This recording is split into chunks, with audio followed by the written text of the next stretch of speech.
Sa mga stories ko kanina, put me in the fire, then we'll see, right? So, I guess it's not the best way to approach it, pero I took it with a grain of salt, diba? Tapos, ginawa ko lang. Ensayo lang rin yan eh, diba?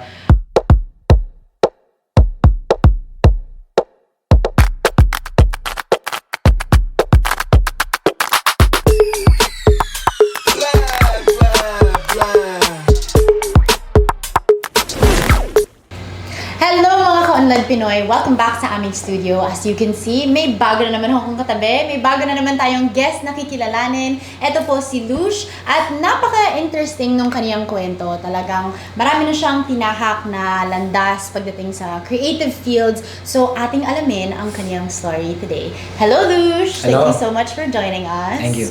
So, kanina nakapagtsikahan na kami ni Lush. So, inalam ko na yung kwento niya syempre para maibahagi sa inyo. Lush, ang dami mo ng pinagdaanan. Na-mention mo, you started as a child actor in GMA. After nun, nag-dancer ka. Tapos, nag-DJ ka. And ngayon, rapper ka. Bukod sa businessman, may sarili kang negosyo. So, start tayo from the top. Make Okay. it drop. Okay, start tayo from the top. Child actor in GMA and then tuloy-tuloy mo na yan, idol. Okay. So, nung nasa GMA ako, hindi naman sobrang Ilang big. taon ka nun? Ako? Oo. Mm, Anong taon ka ng child actor ka? medyo 12. 12! 12 ako, 12 ako nun. 12, 13. So, syempre, yung mga pag sa Pilipinas, di ba, mga pamilya mo, artista ka, ako naman, sige, game naman ako kasi medyo wala akong hiya. Halata naman. Walang iya siya. Wala akong hiya, kapal na mukha ako. Diba? So, game May naman. star qualities, kumbaga. Okay naman. Confident. Confidential. So, ayun, parang na-enjoy ko naman. Na-enjoy ko naman siya dahil syempre, trip ko naman mag-perform or mag-act, diba? Pero, hindi ko siya na-tripan dahil sobrang shallow, kumbaga. Not saying naman na lahat shallow, pero ako personally, hindi ko kaya yung industry na yan kasi napaka-plastic. Parang hindi siya for you. Hindi para sa akin. Kailangan makasama ako sa mga totoong na tao na, alam mo, very kalog. Hindi ko naman sinasabi na hindi sila kalog. Kalog sila pero parang daming plastic talaga. So, ayun, so, enjoy ako mga 2 years. 2 years, vibes kami. Tapos sabi sa nanay ko, ayoko na. So, yun ang story ako as an actor. Nothing major roles naman pero enjoyed naman. Tapos, naisip mong maging dancer. So, yung isa sa mga bakit ako kinuha is because mas magaling ako sumayaw. May team ka nito. May moment ako may team. Okay. Pero nakalimutan ko na yung pangalan eh. Pero, Alright. tagal na kasi. Okay. Pero yun, so nag-dancer ako, so nag-compete ako dati. Ilang years ka nag-dancer? 4 years. 4 4 years. So, super na-enjoy ko yun kasi expression. So, mas nastripan ko yun kasi mas genuine siya kaysa not all acting gigs naman are bad, but then like, you know what I'm saying? Yun. So, And then, after naman ng pagiging dancer, ikaw naman ay naging DJ. So, from dancer to DJ, ano yun, ayaw mo nang sumayaw, gusto mo na i-mix yung kanta. So, as much na-enjoy ko yung DJ, yung dancing, parang hindi siya nag-stuck sa akin. So, ako naman, yung pagkatao kasi gusto ko palipat-lipat ako ng Gusto mo talaga yun? adventurous ako sa ganun. Experience mo lahat? Gusto ko talaga yun. Try mo lahat? So, Okay. nung nakuha ko yung DJ, sabi ko, okay, kailangan ko bumili ng controller, ganito. So, pinaghintay ko yun. Tapos, shoutout pala sa mami ko. Help out siya sa akin. So, nag-believe sila sa akin. So, salamat naman. And then, ayun, parang ensayo ako ng ensayo. Tapos, nagkataon, may gigs na ako. Tapos, nagkataon na, okay, makakagigs na ako sa BGC, sa Poblacion. And made a good 4 years out of it rin.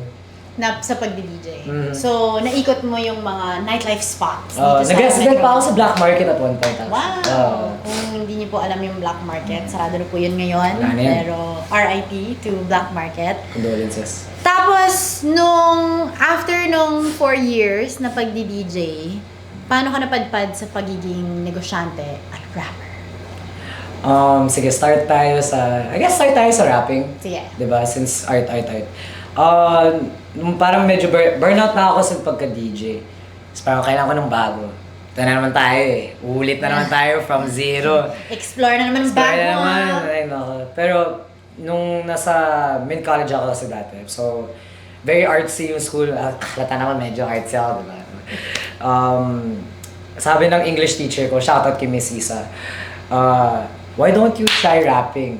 Because you're very good at like English, you're very good at poetry. So after... Poetic ka, poetic. Poetic. Poetic siya. Poetic ako eh. Diba? So, sabi sa akin, why don't you give it a shot? Because she listens to rappers like Chance the Rapper, J. Cole. So yun talaga yung sinabi niya sa'yo, Yeah. may talent ka, ba't di ka mag-rap? Taray, in fairness, more teachers sana, like Miss More Lisa. teachers. Best teacher. Ayun, so I was like, at first medyo ako, never ko pinag-isipan na Pinag-isip. mag-rap ako, pero mahilig ako sa hip-hop. I came from DJing and dancing, which is all for, that's already 2 cores of hip-hop. So I was like, kulang na lang yung rap. So collect them all na. collect them all, parang Pokemon lang, di ba? So sinabi ko, sige, pag-ensayo rin natin to. So yun, pag-start ko, syempre, niloko ako lahat ng tao. Bano ka naman, pangit ang tono ng boses mo.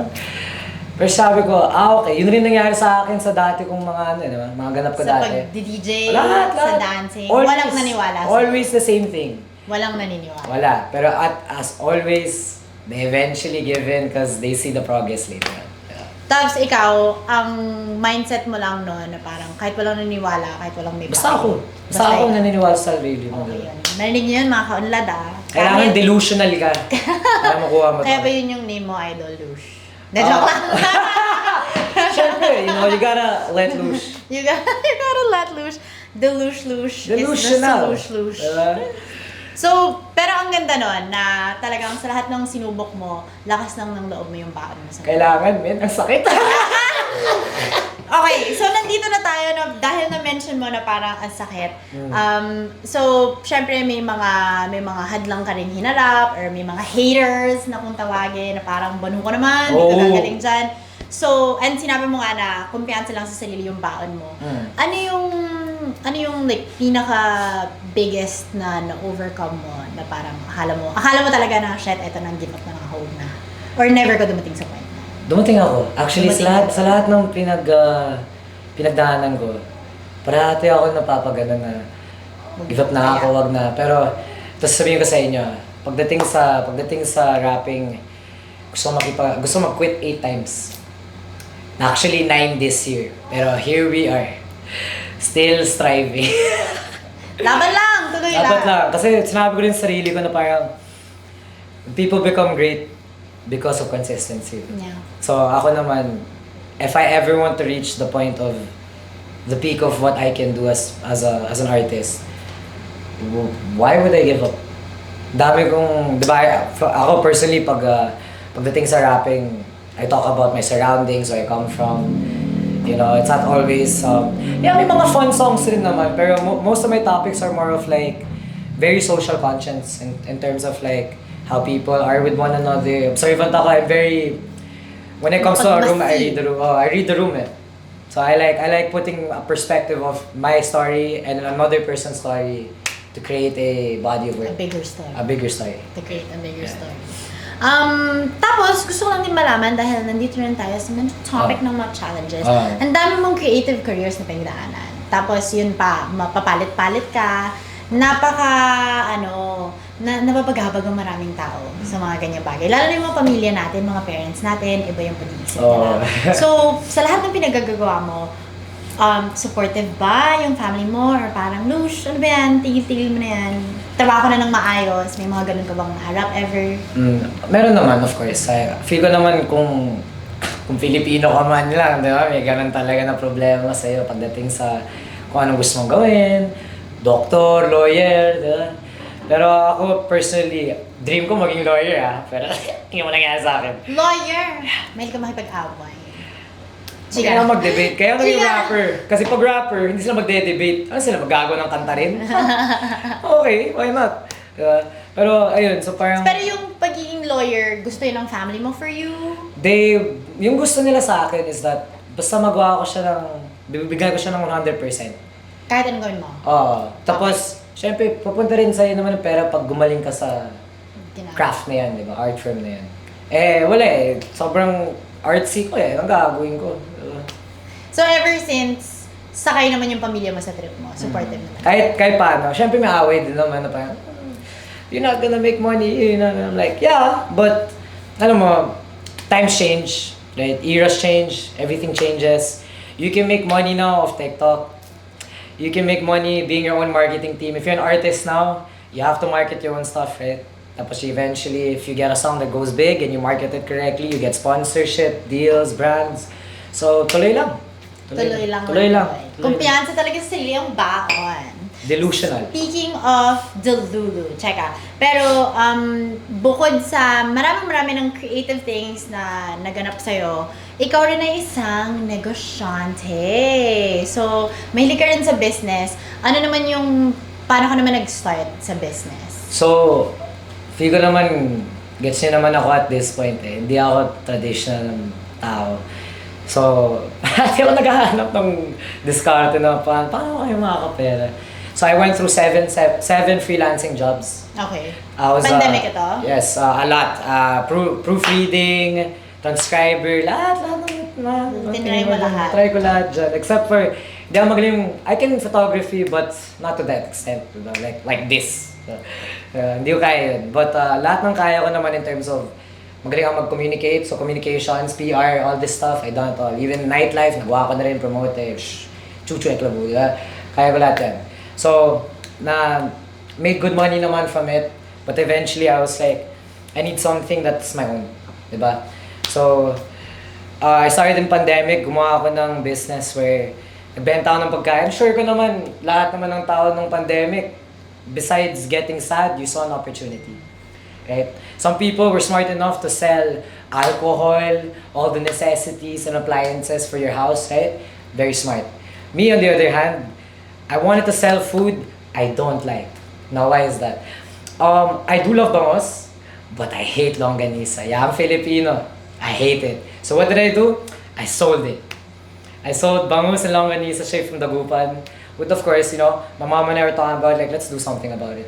So we figured it out, and then, gumawa kami. Then for a good year, we sold a lot. We sold a lot of food and stuff, and then parang nabuhayan ako sa sarili ko na parang, another new thing that I can add to my list na what else to do for myself, diba? Kasi naturally, so, yung naging start nung entrepreneurship journey. Technically speaking. Yung food sale. Yes. Okay. Yes.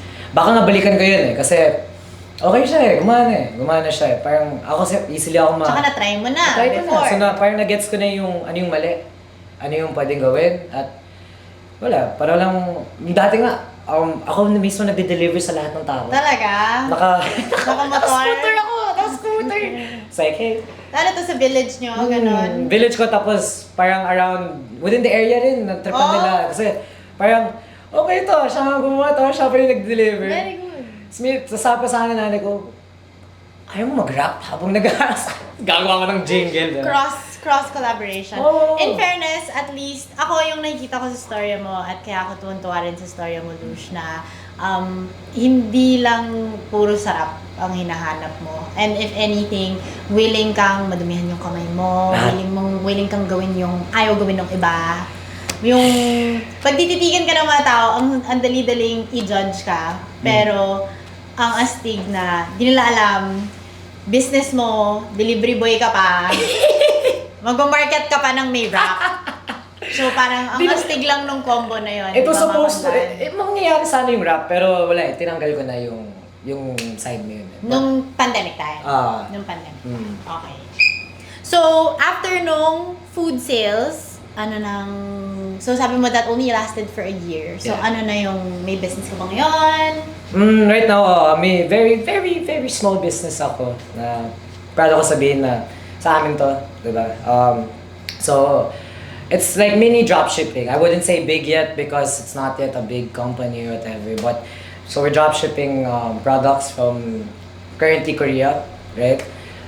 Skincare, because my gosh, we need it, dude. I'm breaking out with the heat, So I think like it's gonna be fun because now this is a new start for me again. Understanding products, being a merchant, gamer. Sarap maging merchant. Ragnarok, mga Ragnarok dyan. Merchant ako dati, bro. So, wala kang knowledge dito prior? Parang pinasok mo lang din to. Normally, I like entering the fire and to see whether the ship will sink or not. Right? But with this one, I did research naman. Okay. You know, I had quite May course ka bang inaral? No course. Or anything? More of Research. I researched a lot. So if you know me as a person, matyaga ako mag-research ng things that I don't know. I like learning when it's interesting to me. If it's not, I don't like Wala it. ka. Sorry, school. No. But we out. Right? So yun, like, ganun yung tiyaga ko. Yeah. So, inaral mo siya and then stinarat mo siya. How long na yung mini dropshipping business mo? It's on and off. I would say like 4 or 5 months. 4 or 5 months. 4 or 5 months, give or take. Not the best, not completely the worst, but we'll get somewhere because it's always like that, di ba? Parang tuloy-tuloy. Always like Tuloy-tuloy that. lang. Always like that. Consistency. Pero enjoy ka naman sa Enjoy dropshipping. naman. May rekomenda mo siya. May rekomenda mo ba ang dropshipping sa ibang tao bilang source of income? Have a job first before you do dropshipping. I feel like when you do dropshipping, you need to have capital. You need to have all these things. You know, I'm just lucky that I was able to find a sponsor or whatever, right? Connections in the Philippines is the most important thing. So please be good to others because you never know who you're talking to. Totoo, importante. Doesn't matter if Always it's a waiter, a janitor. These people grind hard. So like, doesn't matter. Salary doesn't matter. Basta they're doing something with their lives. It's all good. Uy, gandang advice yun mga ka-online. Talagang be kind. Be kind. Sino man Always. ang kaharap mo. Napaka-importante lang. Lush, gusto ko itanong dahil napaka-ADHD mo, ang dami mong ginagawa, ang dami mong ginajuggle. It's funny. I don't even have ADHD. Mahilig sa iba't ibang bagay. Mm. Pero ano yung mga challenges ng pagmumusika at pagnenegosyo? Paano mo minamanage lahat yun sa buhay mo? Sige, start natin sa realidad.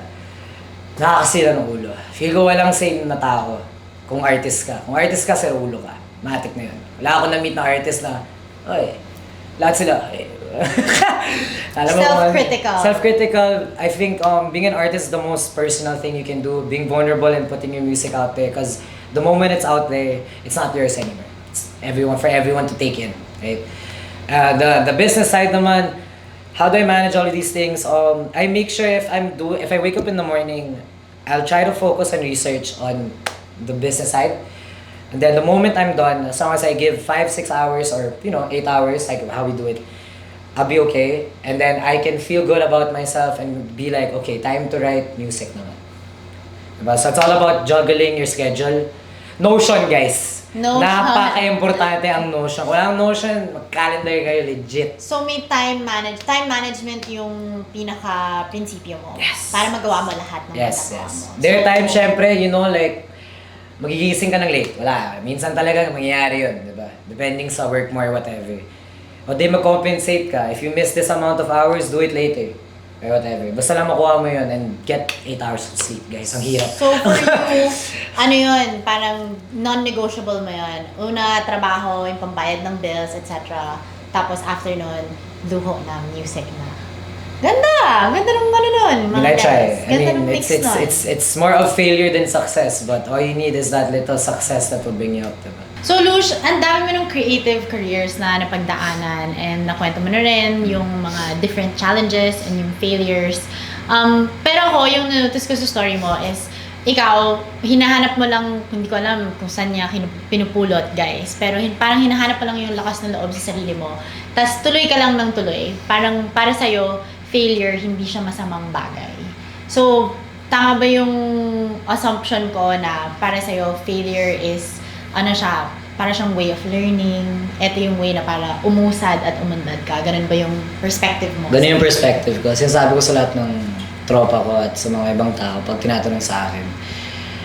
Mas para sa akin, sobrang cool mong tao kung sinabi mo sa akin. Lahat to sa akin na palpak ng palpak. Pero, ba't parang nakangiti ito sa akin? Kahit sinasabi sa akin yan. That means, malakas siya kasi ang dami ng pinagdaanan. Pero hindi siya nag-give up. Diba? I mean, it can go both ways, diba? I'm not saying like, kasi sa mga ibang tao, diba? Not everyone can afford to fail. Yeah. Gets ko rin yun. So, ako, tao lang ako, Pinoy lang ako. Taga dito na ako, walang status, walang sino poor, sino rich, walang ganun. It's more of like, Kung ano sa tingin mo kaya mong gawin, gawin mo yun. Pero gawin mo ng mahusay. Yun lang yun. Yun yung importante, Yun mga lang yun, kaunlad, is gawin. Kung ano man yung gagawin mo, kay gagawa ka ng kape, maglilinis ka ng pinggan, Enjoy! or gagawa ka ng marketing plan, gagawa ka ng kanta, Mm. ibigay mo yung buong puso mo, Bigay mo. ibigay mo yung buong sarili mo. Bigyan mo ng puso. Yun na nga, lagyan mo onting puso, Onting mga puso. kaunlad, di ba? So, hindi pa tapos Hindi ang pa. chikahan. Hindi pa. Dahil may isa pa pala kaming nalaman sa'yo. Ikaw pala ay isang father. Yes. How old is your child? 9 years old. 9 years old. 9 years old yung bagets mo. So almost 10 years ka lang father. Mm. Bukod sa lahat ng ginagawa mo, eto ba yung pinaka-fulfilling na role na, or eto ba yung pinaka-fulfilling na era ng buhay mo, yung pagiging tatay? Oo, kasi wala na siya sa Terrible 3 eh. Kasi Totoo 9 yun, na guys. siya. Totoo yun ah. Kasi 9 na po Pero, siya. sa tingin ko, yung pagiging, di ba madami sinasabi na pagkalalaki, kailangan ganito, ganyan, ganyan. So sa akin, pag lalaki ka talaga, priority yung kailangan. So, walang daddy issues yung anak ko. Wala kami ng nanay, typical. pero, okay kami, civil, co-parenting, kaya maayos siya. Tropa nga kami minsan eh. Minsan lang. Minsan Medyo. lang. Pero okay lang, diba? Tsaka at least, yung anak ko, makikita niyo yung totoo na, yung realidad na, okay, wala na sila, pero, Kaya pa rin. solid sila. Tapos, diba, never siya, alam mo, sinasabi sa anak ko parati, maging honest ka sa akin kung nafe-feel mo na kung wala ako sa buhay mo.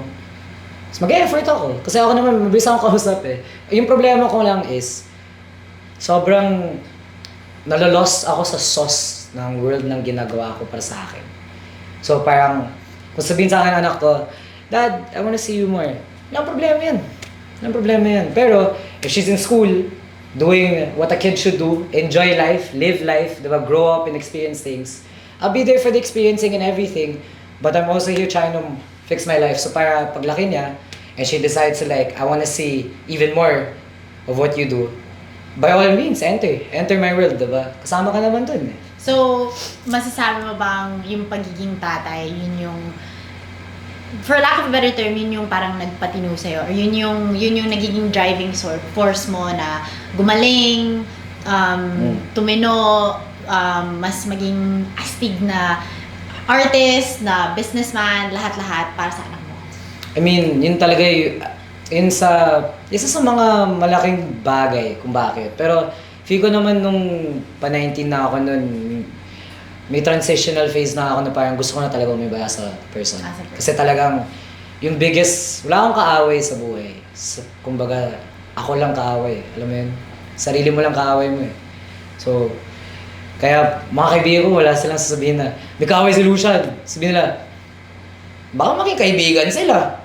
Kasi kaaway niya parati sarili niya eh. At totoo yun guys, sad truth yun. Kaaway ko parati sarili ko. Ako yung pinaka-harsh na critic sa sarili ko. Totoo. Pero, paano mo nababalanse yun bilang artist? Siyempre, ang hirap-hirap na yun yung pinakamahirap is yung pagka-quality control sa sarili mong trabaho kasi nga parang extension yun ng sarili mo eh, yung art na ginagawa mo. Ano yung, paano mo minamanage yun? Ano yung balance mo doon na, sige, happy na ako dito. Pwede na ito makita sa Sige, mundo. sabihin ko sa inyo yung sekreto. Di ko din alam. Ayos! Di ko din alam. Pero, sa mga stories ko kanina, put me in the fire, then we'll see, right? So, I guess it's not the best way to approach it, pero I took it with a grain of salt. Diba? Tapos, ginawa ko lang. Ensayo lang rin yan eh. Diba?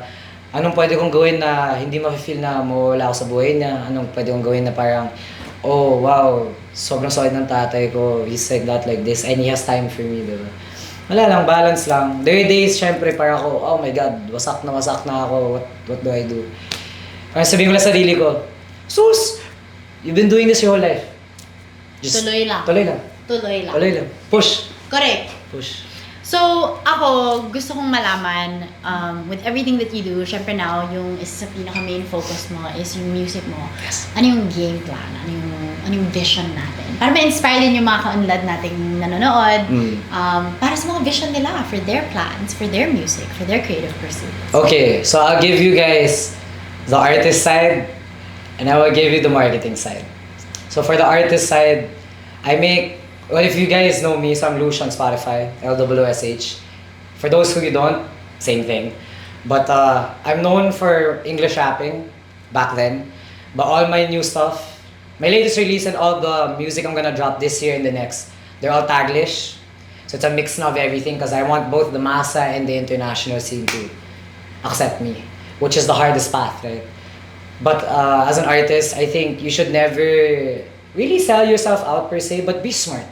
You know what I'm saying? Be smart on like, when you make a certain song that you like, think rin na parang, okay, for me, it's good for me, my soul. So parang nabubuhayan ako sa song na to. Pero at the same time, matitrip ba nito ng masa or matitrip nito ng international? Pumili kayo. My mentor told me, make a great song for yourself and make a great song for the people. And then eventually when you get used to that, you'll be able to put two and two together, and before you know it, who knows, maybe it's a hit song, diba? So marketing side, listen up guys, because this is where I struggled the most during my early days, oh my god. So, when you're about to release your song, make use of TikTok, get rid of the ego. I hated it before, super. Now, I love it, it's fun, it's stupid, you know? 2 weeks pre-hype before song release, important. Okay, when you release a song, let's say, ako, re-release ko yung song ko, Hulog. July 12, Friday. May release party pa ako niyan. Abangan. But before that, 2 weeks prior, I'm going to post 3 times a week on Reels and TikTok, 15-second contents on me doing funny stuff with the song. Right? The part that gets them the most, put the hook every time. The hook. Right? I don't care if they get sick of it. That's the whole point. Okay? Then after that, the song comes out, you party with your friends, diba? Boom. It's out. They stream it. 1 month sustain. So now the next content, it's going to be the same. Could be every day, it's up to you, but could also be 3 times a week, odd days, on days, depending on the timing. And you have to sustain that song for 1 month after the 2 weeks. Like, keep going. Playlist, whatever, doesn't matter. Why you should keep it going is because after you leave the playlist, they will stop listening. And they will not know who you are pa din. So, you need to gain fans. It's important. I'm still on the road to that, you know what I'm saying? Probably guys don't even know me, but, you know, maybe you will later on. Tuloy Yeah. lang. Tuloy lang. Pero ang ganda nun, at least may mini pa masterclass, may mini sharing ng formula na ginagamit ng isang artist na talagang kita nyo naman, walang pagod, walang pigil na i-pursue yung kaniyang pangarap. So, naway nakuha nyo yung tidbit na yon mga kaunlad. So, alam na natin yung mga abangan natin kay Lush kasi mayroon siyang July 12 release ng Hulog. Nahulog! Glog! Featuring Jimmy Pablo. Featuring Jimmy Pablo. Oh, may featuring pa kasi collaboration. Collaboration is the dream. Last few questions, mas gusto ko lang malaman yung more about you na talaga as a person. Okay. Ano yung best advice na receive mo sa lahat ng nangyari sa'yo, lahat ng failures na hinarap mo? What is the best advice that you cling on to habang patuloy-tuloy ka sa journey na to? Wow, dami rin kasi. Sige, pwede kang top 3 idol. Kung di kayang isa lang, bibigyan kita ng 3 options. Ito, favorite quote ko sa sarili ko. I always tell myself, work hard for a lazy life. Okay. So, anong itsura nun? Ano yung tsura nun? Well, you work your ass off. Sorry for the language, but you work your butt off for the next years or whatever to live a comfortable life that where you deem you feel like you're good. Doesn't matter if it's overly on top, you're in the middle, doesn't matter as long as you're happy. Diba? So that's what I really want. So, hard work pa rin talaga. No Kailangan. substitute. Talagang, put in the time, put in the energy, Pay put in dues. the pagod. Yeah. Totoo. Yeah. Tapos, gusto ko rin malaman, so dahil yun yung advice na dinadala mo, ano man ang may papayo mo sa mga aspiring creatives and entrepreneurs and artists? Guys, you will hate everything about it. You will love it, then you will hate it, and you will hate yourself, and you're gonna quit, you're gonna come back, and life is gonna be like, maybe you're not worth it. Maybe it's not for you. Don't care. Come back. Do it again because you know why? The earth without art is a rock without heart. Wow. I can't stress enough that without poetry, art, theater, all of these things, life's boring. So if you're in the creative side, guys, you're the most important one. Because you make people see visuals. You make people understand things more, right? So, shout out to all my creatives. Make that grind, get that money, and like, let's all just try to survive because I know we're all pretty crazy, right? Lahat tayo ay sumusubok Super Try hard life. lang. Lush, maraming salamat sa pagdala sa aming studio. Maraming salamat na talagang busog na busog ang aming kwentuhan. Talagang lahat ng eras mo, pinagdaanan natin today. Eras tour pala to today, guys. Hindi nyo lang alam.